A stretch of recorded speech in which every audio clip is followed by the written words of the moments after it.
मेरा नाम डॉक्टर अजय श्रीवास्तव, मैं बीकानेर नेटिव का रहने वाला हूँ। सरदार पटेल मेडिकल कॉलेज बीकानेर के अंदर कार्यरत हूँ। 10 फरवरी 2024 मॉर्निंग 7:15 बजे के करीब मैं घर के बाहर वॉक कर रहा था, तो पीछे से एक बोलेरो गाड़ी ने मुझे हिट किया और मेरी लेफ्ट लेग पे अपना पहिया चढ़ा दिया। एंड उसके बाद शायद वो ड्राइवर घबरा गया और उसने पहिया आगे पीछे किया, तो मेरा पूरा लेफ्ट लेग क्रश हो गया। जब मैंने अपने पाँव को देखा तो एज ए डॉक्टर मैं समझ गया कि it's not a good situation. मैंने अपने कॉलेज के प्रिंसिपल डॉक्टर गुंजन सोनी को टेलीफोन किया।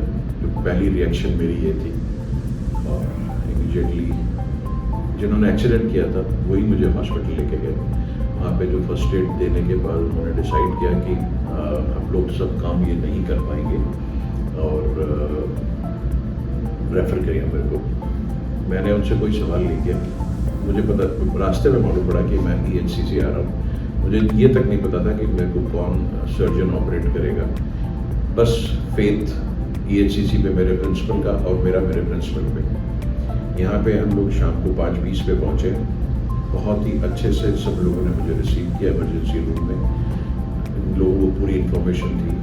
मेरा RT-PCR का सैंपल लेके 7:20 पे मैं ऑपरेशन थिएटर में था। मुझे डॉक्टर मैंने मिले, उन्होंने मुझे सारी बात समझाई। पहली बार ही उनसे मिला था। मैंने उनसे कोई सवाल नहीं किया, आप जो करना चाहें बेस्ट आप करिए, कोई दिक्कत नहीं। स्पाइनल एनेस्थीसिया दे के जब थिएटर में रात को 1:20 का शायद टाइम था जब मेरा केस खत्म हुआ, तो मैंने पूछा क्या हाल है, कि डॉक्टर साहब सब ठीक है, शिफ्टेड टू ICU। और क्योंकि बड़ा लंबा चौड़ा गैप था मेरे लेफ्ट एंकल के ऊपर, तो दे प्लान्ड प्लास्टिक सर्जरी। तो उसके लिए डॉक्टर वर्षा से बात की गई। उन्होंने कहा कि मैं एक दिन रुक के फिर ऑपरेट करूँगी।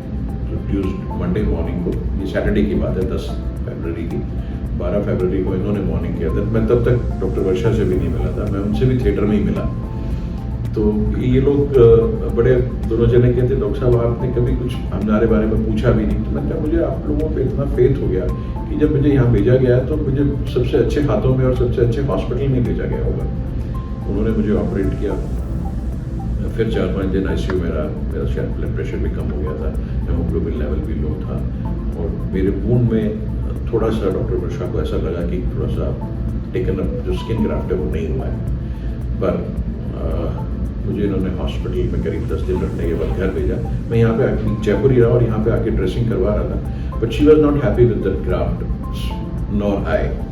तो प्लान किया गया कि डॉक्टर साहब आप चाहें तो चले जाए बीकानेर और 4 हफ्ते के बाद आके देखते हैं, रिव्यू करके दोबारा सर्जरी करेंगे। मैंने डॉक्टर वर्षा से पूछा कि आप कितने % चांस मानती हैं कि एक ग्राफ्ट टेकन अप हो जाएगा। मैंने कहा डॉक्टर साहब 50%। मैंने कहा मुझे एडमिट करिए, दोबारा ऑपरेट किए। स्ट्रेट फॉरवर्ड मैंने कहा हाँ बिल्कुल।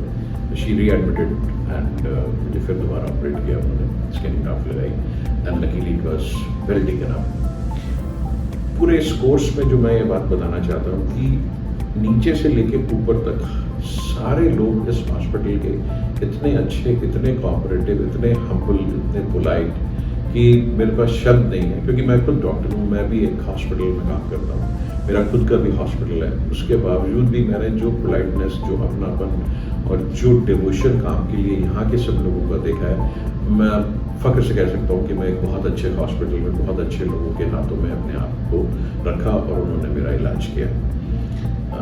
फॉलोअप में फिर मैं बीकानेर से वापस आया। मेरा एक्सटर्नल फिक्सेटर डॉक्टर विनय ने निकाला और आप लोगों ने मेरा उस टाइम भी इंटरव्यू लिया था और मुझसे कहा था कि डॉक्टर साहब जिस दिन आप चल के आएंगे हम लोग उस दिन आपको देखेंगे और उस दिन आपसे बात करेंगे, आपकी रिकॉर्डिंग करेंगे।